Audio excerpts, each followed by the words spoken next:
Bonjour et bienvenue au cours 6.2 qui aborde l'hydrogramme et les statistiques de débit. La science et la pratique des débits concernent la conservation ou la restauration des composantes d'un régime d'écoulement qui soutiennent les processus écologiques souhaités et les services écosystémiques connexes. Dans le premier cours de cette unité, vous avez appris les processus qui génèrent les débits dans les rivières et les ruisseaux. Nous aimerons maintenant considérer la variabilité du régime de débit qui en résulte dans le temps et l'espace. Les hydrogrammes sont l'expression la plus élémentaire de la variation de débit d'une rivière dans le temps. Nous allons donc commencer par les définir et les mesurer. Nous examinerons ensuite comment les régimes de débit varient en fonction des caractéristiques régionales ou de la composante des grands bassins fluviaux. Enfin, nous examinerons comment quantifier les composantes des hydrogrammes qui sont pertinents sur le plan écologique. Ces informations constituent un apport essentiel aux meilleures pratiques en matière de débits environnementaux. Un hydrogramme est un graphique de niveau d'eau ou du débit en fonction du temps pour un point particulier sur une rivière ou un cours d'eau. Le niveau est une mesure du niveau de l'eau dans une rivière ou de la hauteur de l'eau dans une rivière mesurée en centimètres ou dans une autre unité de longueur. Le niveau est une mesure importante du statut d'une rivière d'un point de vue écologique, car la profondeur et la largeur mouillée sont les principaux déterminants de l'habitat dans une rivière ou un cours d'eau. Il est donc utile de savoir comment la profondeur et la largeur varient en fonction du temps et du milieu pour déterminer comment les habitats varient dans le temps. Le graphique de gauche présente la variation du niveau d'eau ou de la hauteur d'eau sur une période de 24 heures à un moment donné. Cela délimite clairement une impulsion à court terme, très court terme, d'un débit plus élevé passant par le point de lecture ou la station de mesure en réponse à une brève tempête de pluie. Ce niveau de détail est possible lorsque les niveaux d'eau ou les hauteurs d'eau sont mesurés sur une base sous-horaire.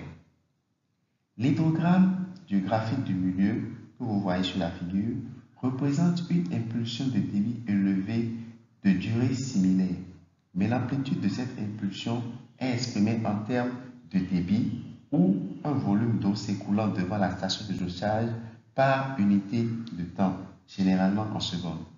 Pour des besoins de gestion d'eau, les informations sur le débit sont généralement préférées aux informations sur le niveau d'eau, car le débit comprend également des informations sur la vitesse d'écoulement, qui est un autre déterminant principal des habitats écologiques. Le débit reflète également le volume d'eau disponible pour différents usages et présente donc un plus grand intérêt pour les gestionnaires de l'eau. Le niveau d'eau ou la hauteur d'eau et le débit sont bien sûr liés. Comme le montre le graphique de droite, le dernier graphique à droite, la relation entre le niveau d'eau et le débit est non linéaire. Le débit augmente de manière exponentielle à mesure que le niveau d'eau augmente. La courbe décrivant la relation entre ces variables est appelée courbe de Tarrage, courbe d'évaluation de relation entre le niveau d'eau et le débit. Les hydrologues consacrent des efforts considérables à la construction de la courbe de Tarrage et au maintien des courbes de cotation pour chacun des points de jauge de leur rivière, car l'unité la plus couramment mesurée est le niveau d'eau ou la hauteur d'eau, mais l'unité préférée pour les gestionnaires est bien entendu le débit. Le niveau d'eau est le plus souvent mesuré dans la pratique parce qu'il est le plus facile et le moins cher à mesurer. Il peut aussi être mesuré de manière assez précise. L'image de gauche sur la diapositive montre un système de mesure standard de bonne pratique où le niveau d'eau est mesuré automatiquement dans un puits de tranquillisation relié par un tuyau d'admission à un canal de rivière adjacent. Comme son nom l'indique, un puits de tranquillisation aide à stabiliser le niveau d'eau en effaçant les variations de niveau non liées au débit causées par des perturbations à court terme dans la rivière, comme les oscillations causées par les bateaux qui passent ou les oscillations observées à la surface causées par le vent. Ceci est particulièrement important lorsque la mesure est effectuée automatiquement, sans la discrétion d'un observateur humain qui attendrait logiquement que le bateau soit passé avant de prendre la mesure. La photo de haut à droite montre un puits de tranquillisation installé par US Geological Survey à côté d'une rivière en cours de jusage. Les mesures automatiques sont stockées sur un enregistreur de données et sont transmises par télémétrie aux autorités responsables de l'eau, soit collectées de temps en temps par des techniciens de terrain. Une autre aide visuelle courante pour la mesure de la hauteur d'eau ou du niveau d'eau est la jauge du personnel présentée sur la figure de droite en bas. Les jauges sont généralement lues par des observateurs humains qui notent le niveau de l'eau au moins 2 fois par jour. Les observations peuvent être enregistrées dans des carnets pour être ensuite téléchargées dans des bases de données, mais elles sont de plus en plus souvent saisies directement sur des bases de données à l'aide d'appareils connectés à Internet, tels que des technologies intelligentes ou des tablettes. Toute observation pertinente des conditions sur le site ou des problèmes avec l'équipement peut être notée au moment de l'observation.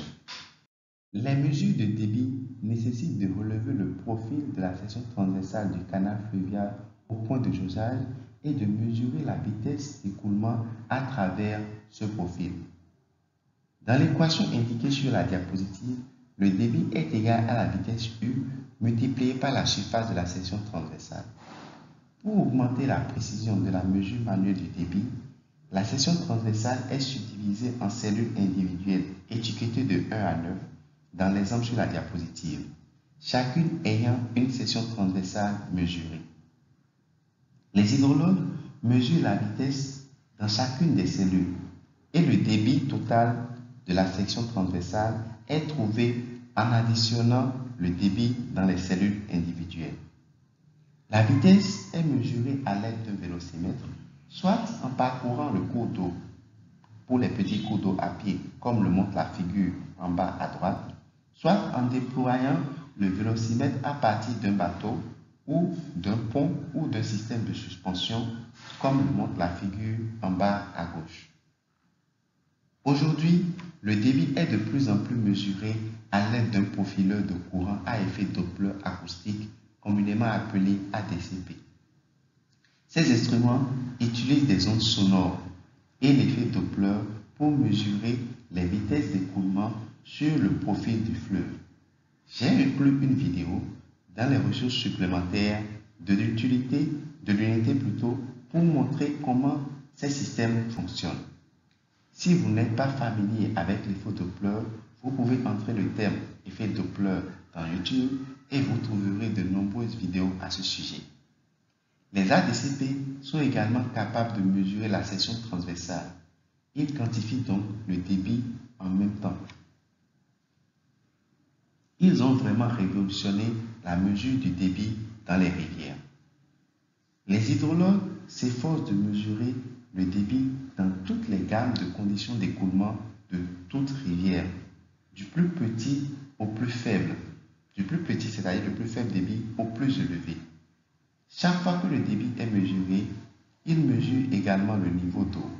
Avec ces 2 points de données, ils sont capables de construire la courbe d'évolution, encore appelée courbe de Tarrage, présentée sur la première diapositive, ce qui leur permet de convertir avec précision les données horaires mesurées en termes de niveau d'eau en valeur de débit en utilisant cette courbe de Tarrage.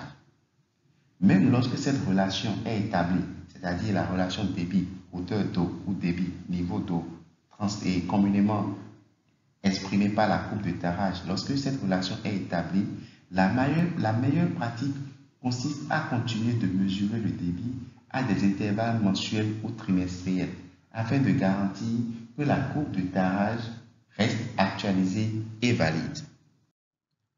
Avec une station de mesure bien cotée et opérationnelle, les hydrologues peuvent recueillir des données sur l'ampleur, la durée, la fréquence, le moment et le taux de changement du débit, s'étendant sur des jours, des saisons, des années et idéalement des décennies. L'hydrogramme de la figure sur la diapositive montre le régime d'écoulement estival de Holiday Creek en Virginie en 1974. Le temps et l'ampleur des précipitations durant cet été sont également indiqués. Le Ruisseau draine un petit bassin versant de seulement 22 km². Il y a donc une relation étroite entre le débit et les précipitations. Le débit augmente et diminue en fonction des processus de ruissellement dont vous avez déjà entendu parler dans l'unité 6.1. Les débits de crue se produisent lors de pics liés à des événements pluvieux individuels, tandis que le débit de base entre les événements pluvieux sont maintenus par les eaux souterraines. Les organismes présents dans la rivière sont adaptés à ces variations de débit en été et utilisent les habitats qui sont créés par ces variations. L'US Geological Survey surveille continuellement le Holiday Creek depuis plus de 51 ans et met toutes les données à disposition gratuitement sur Internet. Ici, j'ai tracé le débit estival du Holiday Creek pour l'année 2017. Nous observons le même schéma, mais il y a également une tendance à la baisse du débit de base au cours de l'été. Les triangles orange présentent les valeurs médianes du débit pour chaque jour sur les 51 dernières années de référence. Le niveau de débit de 2017 semble faible par rapport à la médiane. Les données à long terme comme celle-ci fournissent aux gestionnaires de l'eau des informations précieuses pour comprendre les conditions du cours d'eau et éclairer les décisions de gestion. Notez également les mesures de débit effectuées en juin et en août. Les données de ce graphique proviennent généralement des mesures de niveau d'eau converties en débit à l'aide d'une courbe de tarage. Les deux mesures de débit seront utilisées pour vérifier plutôt que la courbe de tarage est toujours valable. Comme vous l'avez également appris dans l'unité 2, les régimes d'écoulement varient en fonction du bassin versant, du climat, de la géologie, de la topographie, des sols et de la couverture végétale. Les trois hydrogrammes sur cette diapositive illustrent trois modèles communs. Premièrement, le Poplar Creek dans le Tennessee est un cours d'eau périn qui coule toute l'année. C'est une zone humide qui reçoit en moyenne 1400 mm de pluie par an. Mais il n'y a pas de saison humide ou de saison sèche prononcée dans le registre à long terme. En revanche, le fleuve Frio au Texas draine une zone sèche, recevant en moyenne seulement 600 mm de pluie par an et concentrée à une certaine période de l'année. Cela conduit à un écoulement intermittent dans le fleuve Frio, car la composante de base du débit est absente. Les conditions sèches sont stressantes pour les organismes des cours d'eau, mais c'est une condition naturelle à laquelle ils sont adaptés et peuvent même leur donner un avantage par rapport aux éventuelles espèces envahissantes. La petite rivière Blackfoot se trouve dans la zone montagneuse de la ville de Garrison, Montana. Elle ne reçoit que 330 mm de pluie par an, mais elle reçoit 1450 mm de neige. Ces précipitations sont suffisantes pour maintenir le débit de la rivière Perrin, mais il y a un pic de débit clair et prononcé au printemps lorsque les neiges accumulées commencent à fondre. De nombreuses autres configurations des caractéristiques des hydrogrammes sont possibles, chacune présentant une autre version du régime d'écoulement naturel. Dans le prochain cours, nous examinerons les approches permettant de regrouper et de classer les rivières en fonction des caractéristiques et de leur régime. Cette classification est importante pour la régionalisation des recommandations en matière de débit environnemental. Dans les grands bassins fluviaux, les hydrogrammes en aval sont de plus en plus influencés par l'intégration des débits des affluents en amont, qui peuvent varier sur de courtes échelles de temps à mesure que les poches ou des bandes de pluie se déplacent dans le bassin. Cette carte montre le bassin du fleuve Potomac, d'une superficie de 38 000 km², situé sur la côte est des États-Unis. Dans la prochaine diapositive, nous examinerons les hydrogrammes des trois rivières du bassin. La rivière South ou rivière du Sud est un petit affluent amont qui se jette dans la rivière Shenandoah. La Shenandoah est elle-même un affluent de la rivière Potomac qui se jette quant à elle dans l'océan. Gardez cette configuration à l'esprit lorsque vous examinerez les hydrogrammes sur la prochaine diapositive. Le graphique en haut à droite montre les hydrogrammes des trois rivières sur la même période d'environ 2 semaines qui comprennent les précipitations les plus intenses dans la zone de tête drainée par la rivière South. Notez l'augmentation considérable du débit en aval, car la Shenandoah et le Potomac concentrent le débit de plusieurs affluents. Notez également le retour dans la progression en aval de l'onde de crue, qui est particulièrement due à la distance parcourue, mais aussi à la rétention des canaux en amont et des plaines potentiellement inondables. Une quantification différente des ondes de crue est présentée dans le graphique B, où le débit est normalisé par la zone de bassin versant drainé.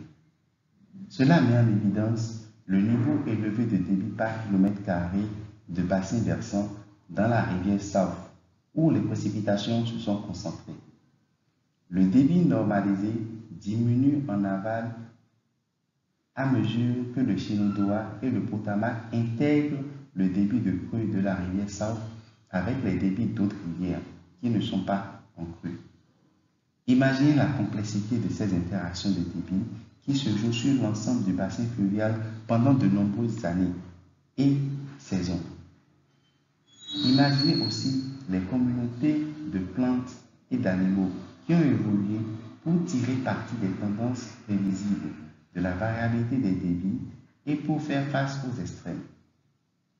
Les mesures des débits dans le bassin nous permettent de quantifier la nature et l'ampleur de la variabilité de chaque tronçon de rivière et également d'examiner leur interaction.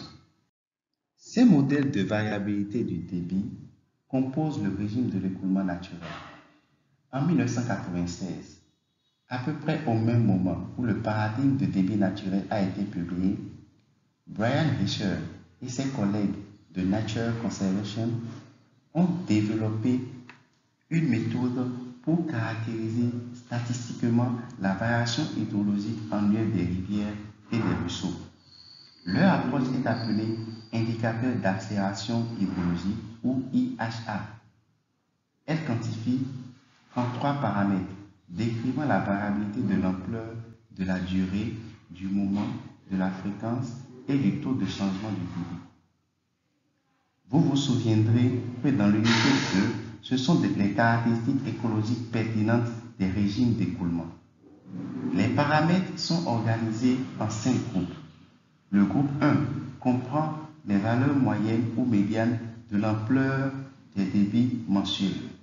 Le groupe 2 comprend les maxima et minima moyens des débits sur différentes durées allant de 1 jour à 90 jours. Le nombre de jours avec un débit nul et l'indice de débit de base, qui est le débit minimum sur 7 jours, est divisé par le débit moyen de l'année. Le groupe 3 spécifie le calendrier des débits maximum et minimum sur un jour dans l'année. Le groupe 4 comprend le nombre d'impulsions de débit élevées et faibles chaque année, ainsi que leur durée moyenne. Enfin, le groupe 5 comprend les mesures des taux moyens et le nombre de montées et de descentes dans l'hydrogramme annuel.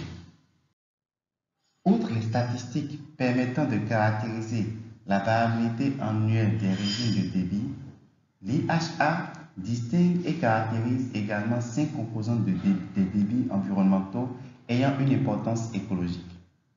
Les débits extrêmement faibles, les étiages, les impulsions de débit élevés, les petites inondations et les grandes crues. Des seuils sont fixés pour attribuer des jours dans la base de données des débits à différentes composantes de débit. Puis, les données de chaque composante sont analysées pour déterminer 34 paramètres différents. Les seuils peuvent être ajustés par l'analyse en fonction de la connaissance de la rivière étudiée, mais des seuils par défaut sont également fournis comme point de départ. Compte tenu des seuils par défaut, les valeurs de débit pour les jours où les niveaux de débit est inférieur à 10% du débit moyen quotidien pour la période d'enregistrement sont classés comme des débits extrêmement faibles. Les valeurs de débit comprises entre 10 et 50% du débit moyen sont classées comme des débits faibles. Les valeurs de débit comprises entre 50 et 75% du débit journalier moyen de la période d'enregistrement peuvent être classées soit comme des débits faibles, soit comme de fortes impulsions de débit en fonction du taux de variation des amplitudes de débit d'un jour à l'autre. Si les amplitudes de débit augmentent de 25% ou plus entre 2 jours, une période d'impulsion de haut débit est désignée et les valeurs suivantes sont classées comme des impulsions de haut débit. Cette condition se poursuit jusqu'à ce que le taux de chute de l'eau ralentisse à une variation de 10% ou moins entre 2 jours. Toutes les valeurs de débit supérieures à 75% du débit journalier moyen de la période d'enregistrement sont classées comme des impulsions de gros débit. Les petites inondations et les grandes inondations sont attribuées à des valeurs de débit avec un intervalle de récurrence de 2 ans et 10 ans respectivement. Une fois que les statistiques présentées dans le graphique à droite sont attribuées aux différentes composantes du débit environnemental, elles sont classées. Il enregistre au total 34 paramètres. L'application de la méthodologie IHA aux hydrogrammes avant et après la construction d'un barrage ou de toute autre mesure ayant un impact majeur sur le régime d'écoulement permet d'analyser en détail l'évolution des caractéristiques d'écoulement pertinents sur le plan écologique. Ces exemples que vous voyez sur la diapositive sont tirés de Lee Ferry qui se trouve juste en aval du barrage de Glen Canoe sur le fleuve Colorado. Le barrage a été achevé en 1966.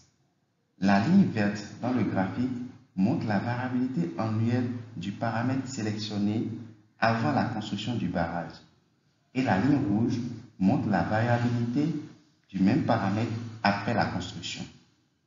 Les lignes en pointillés montrent les valeurs médianes et les lignes continues inférieures et supérieures marquent les valeurs du 25e et 75e centile respectivement. Le graphique de gauche montre la diminution du débit maximal sur 30 jours après la construction du barrage. Le graphique de droite montre l'augmentation de la fréquence des débits extrêmement faibles. Les graphiques que nous voyons maintenant montrent l'évolution des débits médians mensuels à gauche et l'évolution des composantes des débits environnementaux à droite. Nous voyons que le schéma naturel de faible débit médian mensuel d'août à mars et de fort débit mensuel d'avril à juillet a été remplacé par des valeurs médianes mensuelles plus ou moins uniformes tout au long de l'année. Il s'agit d'une forme courante d'altération liée au barrage exploité pour la production d'énergie hydroélectrique. On peut s'attendre à ce qu'il y ait des conséquences écologiques à la fois de l'augmentation des faibles débits naturels et de la perte des débits élevés. Le graphique de droite montre la disparition de grandes crues naturelles après la construction du barrage et une forte réduction du nombre de petites crues. Ce qui étaient des impulsions naturelles de haut débit sont devenus dominants après la construction du barrage. avec de sérieuses réductions des faibles débits et des débits extrêmement faibles également. Bien que cela semble être une amélioration du débit pour ceux qui ne voient pas l'intérêt des faibles débits et des très faibles petits débits, ceci peut en fait jouer des rôles écologiquement importants dans les écosystèmes fluviaux et riverains, comme nous le verrons dans quelques unités. L'organisation Conservation Gateway a également produit un logiciel pour aider à l'analyse des hydrogrammes en utilisant la méthode IHI. Je vous ai fourni un lien vers le site où vous pouvez télécharger le logiciel. Veuillez télécharger le logiciel et installer le logiciel IHA sur votre ordinateur. Téléchargez également le tutoriel. Comme exercice cette semaine, vous devriez passer par le tutoriel de IHA. Le tutoriel vous guidera à travers le processus d'importation des données hydrologiques, la création d'un projet, la création d'une analyse de différence dans l'hydrogramme d'une rivière avant et après la construction d'un barrage. Après avoir effectué l'analyse, vous serez en mesure d'observer les résultats de tous les paramètres que j'ai présentés dans ce cours. L'étude de cas utilisée dans le tutoriel est l'hydrogramme de la rivière Roanoke aux États-Unis avant et après la construction du barrage et du réservoir de John H. Clear. La construction du barrage a été achevée en 1951 et le remplissage du réservoir a commencé en 1952. Les enregistrements de débit de la rivière Roanoke remontent à janvier 1912 et se poursuivent jusqu'à septembre 2004. Le barrage a été construit à des fins de contrôle des inondations, d'énergie hydroélectrique et de loisirs. Il est exploité par le corps des ingénieurs de l'armée américaine. Au cours des 20 dernières années, des efforts ont été faits pour modifier le fonctionnement du barrage afin de livrer un régime d'écoulement plus naturel en aval. Le Conservation Gateway a participé activement à cet effort et au cours des 2 dernières années, il a été convenu de modifier le fonctionnement du barrage de sorte que le volume d'eau libéré chaque semaine soit lié au volume naturel d'eau s'écoulant dans le réservoir à partir des affluents non régulés en amont. Ce changement de fonctionnement représente un grand pas en aval dans le retour d'un régime d'écoulement plus naturel dans la partie aval du fleuve. Ainsi, après la présentation de toutes ces diapositives, on peut dire que vous savez maintenant que les hydrogrammes sont une représentation graphique du régime d'écoulement d'une rivière ou d'un cours d'eau, exprimant l'ampleur, la durée, la fréquence, le moment et le taux de changement du débit pour différents points le long d'une rivière sur une période de temps prédéfinie. Les régimes d'écoulement exprimés par les hydrogrammes varient naturellement en fonction du bassin versant, du climat, de la géologie, de la topographie, des sols et de la couverture végétale. Ils peuvent être modifiés par de nombreux moyens, mais les changements les plus rapides et les plus importants sont généralement associés à la construction et à l'exploitation des barrages.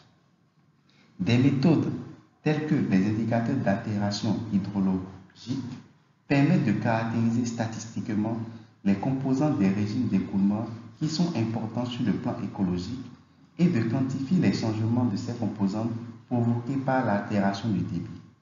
Ces informations sur le régime d'écoulement naturel et modifié constituent un apport essentiel à l'évaluation des débits environnementaux. Merci.